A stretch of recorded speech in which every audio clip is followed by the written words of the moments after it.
Bye. I'm calling my mom. Good evening. I know I did a video about this earlier this morning, but I feel the need to make another one because this right here, the video that I stitched, is extremely concerning. Number one, we all know, sadly, she has a large following. And the fact that she is straight out asking her mother to research someone to do whatever with, but she's doing it on a live, is number one, quite bold, but it also signifies a lot of things to me. That she is dangerous in so many ways. She needs to be stopped. Now, I said in my video earlier that I felt like she was doing one of two things. Why she's come up with this needing to move and needing a GoFundMe. But I've since learned a lot of details in watching videos. What I found odd was I didn't go to her page, but I did watch like some of her videos on the outside looking in.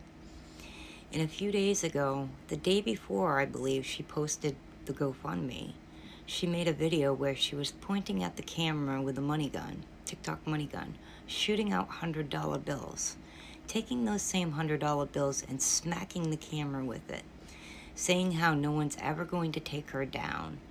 She almost seemed like, not even just that she feels like she's like invincible, but like she's, I don't know, like a dictator or something. But anyway, bragging about the amount of money that she makes on this app and how so many people are jealous of her and this and that.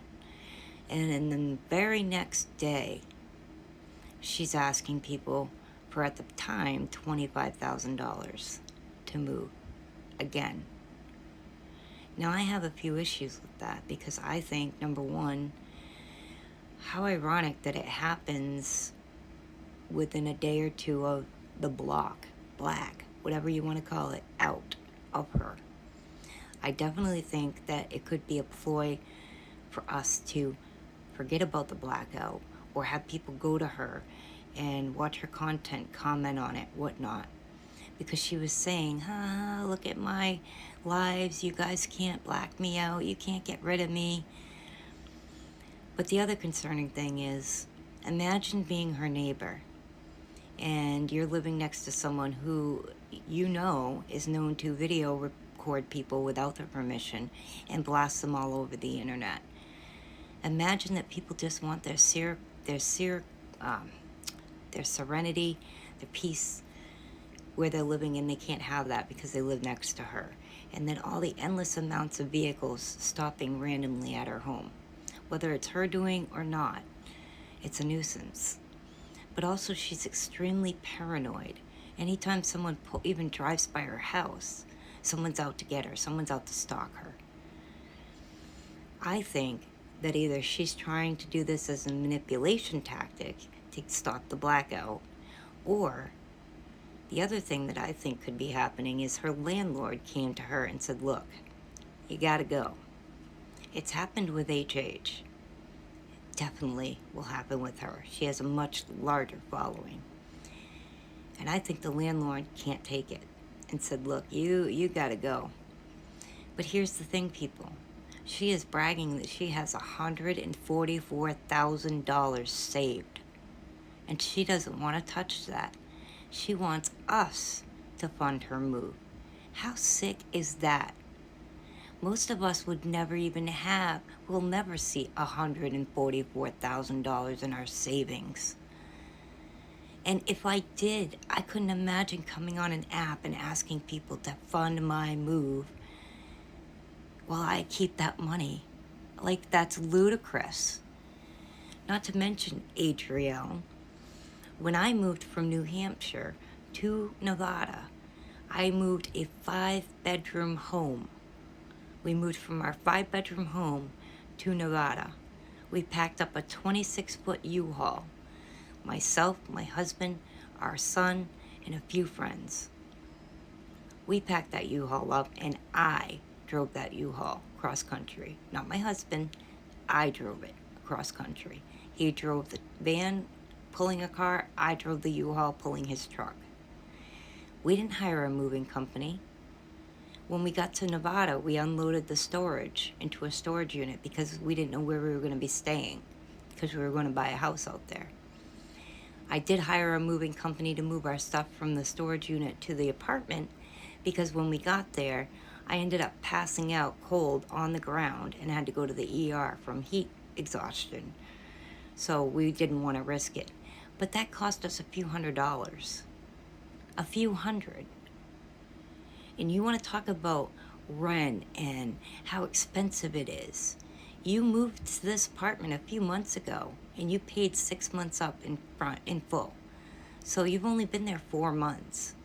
So you'd be getting 2 months back. Let's not forget that. But also, why do you need a moving company? Why can't you and your children pack it up? You have a 12 and a 14-year-old. They can help, and you can do it. You don't want any sweat to come off you. It's ridiculous. And when we moved back to New Hampshire, we downsized. We sold a lot of our stuff. And we got 2 tow-behind trailers. And we loaded up what we could, and we moved back. Again, we did it all. No moving company. We did it. But you talk about the prices of living. In New Hampshire, it's very expensive. I'm in a small town. I'm in the capital, but I'm in a small town. And our rent's for a 1-bedroom is over $2,000 a month. And up. But it's ridiculous what you're trying to pull. And I just wish that people would see that you are nothing but a scamming loser. Period. But also now you're a dangerous one, because you are calling out people on your lives in front of hundreds of people and asking for their personal information and trying to get your mom to stalk this person and figure out where she lives, what she does, who she is. You need to be stopped. So I highly suggest anyone who sees this video, please go and report her GoFundMe. Go to TMZ's page, find the information where you can report her stuff to the local authorities there in Buffalo. She needs to be stopped. She is more than a nuisance now. She is a danger to people. And if you can't see that, then I'm sorry. People need to open their eyes and stop funding Adrielle. Someone with $144,000 in their bank account has the balls to come on this app and ask people to pay for their way to move. It's sick.